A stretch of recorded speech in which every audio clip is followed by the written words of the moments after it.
Good afternoon, Dr. K.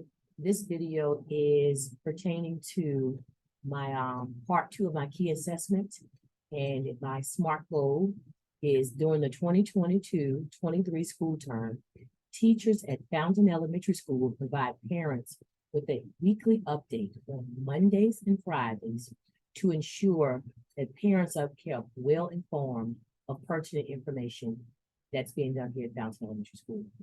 So originally I surveyed 50 parents of the students who attend my after school program and students who are parents who are quite reliable and have good communication.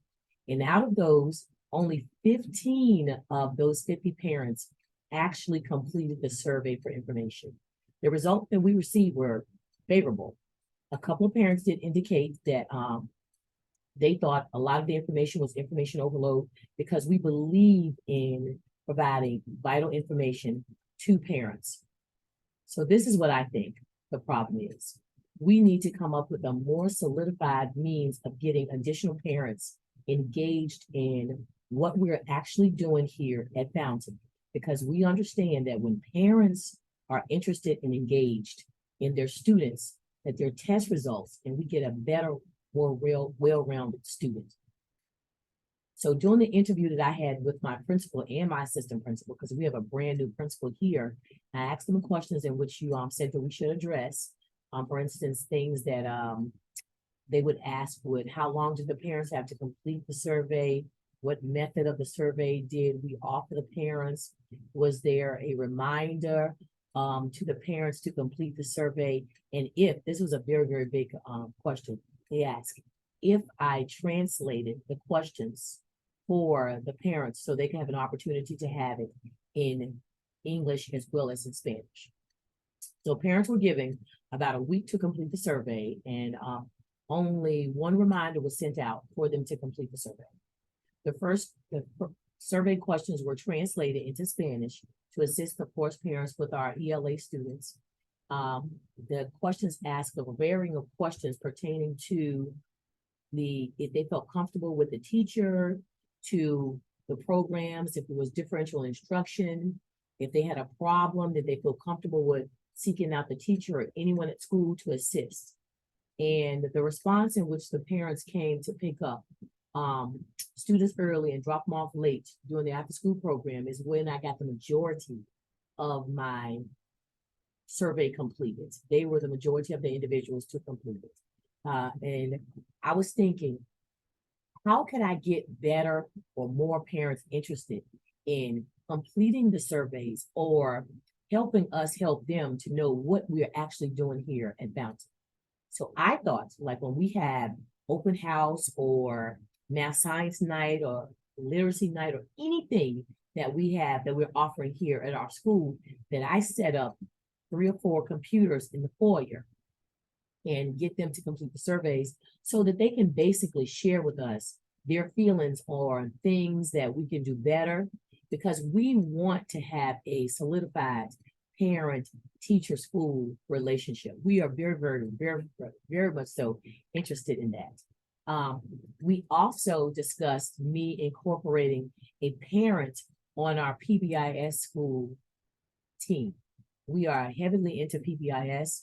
We incorporated a community stakeholder component this year. This is our 3rd year rolling out the PBIS initiative. And we thought that if we included a parent or a community stakeholder, it would give us firsthand information on how we can better reach our parents. And research indicates that during the technology era, if we provide parents with with access to technology to easily complete the surveys, then we should get more of them to complete it. However, the research did not indicate that when the schools invest this much money into technology, that it's easy for parents. Sometimes parents don't have the means or the internet in order to complete the surveys or the information in which we are asking them for. So we want parents to monitor their students' work ethics. We need to meet parents where they are as it pertains to their area of technology. If they are a novice or maybe they don't have the means to complete the survey, as we would want them to, because we're always thinking that everybody has technology readily available at their fingertips, and maybe they just don't. I think that we were making some assumptions about that, and we need to go back to revisit that.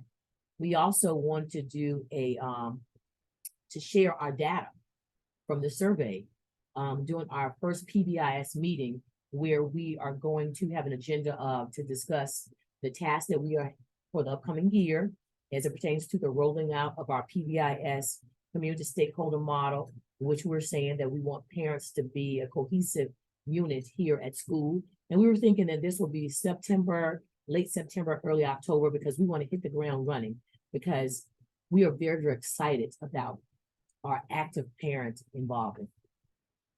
Something else that you want us to discuss was barriers. I mildly touched upon it. We have probably 49% students who are Spanish as their native language. So we need to be mindful that we need to have translators for the majority of the events, the things that we do, and we majority do, but not all the time is all of our materials translated into another language here at our school. Our parent liaison is a native Spanish speaker, and she does the majority of that for us. But sometimes we need to do more than just translate the material. We maybe need to afford the parents with an opportunity to call here to inquire about the questions. And I think they may feel a little bit intimidated by that. But so we need to let them know, or extend ourselves to them and let them know that we're here for those additional questions that they probably will have. We want to, of course, implement a follow-up survey with the dates and the questions to find out where the parents feel for the upcoming year. Says to include more detailed explanation to provide additional clarification of your action steps. So we're going to, of course, review the data with the faculty and staff. We're going to invite the student engagement, the counselor, the parent liaison, one teacher per grade level, an administrator, as well as a community stakeholder as a part of our PBIS team for next year. Things that we will need, of course, are the survey results, and all the committee members. We're going to provide them with a brief overview training of what the program is made for, why we need the PBIS model, and the reason why we're adding an active parent stakeholder component to it. After which we're going to establish the meetings far in advance to allow our parents an opportunity to schedule their time accordingly. And if we need to schedule them via Zoom, we can actively do that as well. Because what we ultimately want is for our parents to know that we are here for them and to make them feel as comfortable with the materials that we have to share with them as possible. I hope that I did a good job with this. I have learned a great deal as it relates to community engagement since taking this class. I hope you'll be a reference for future. Thank you very much.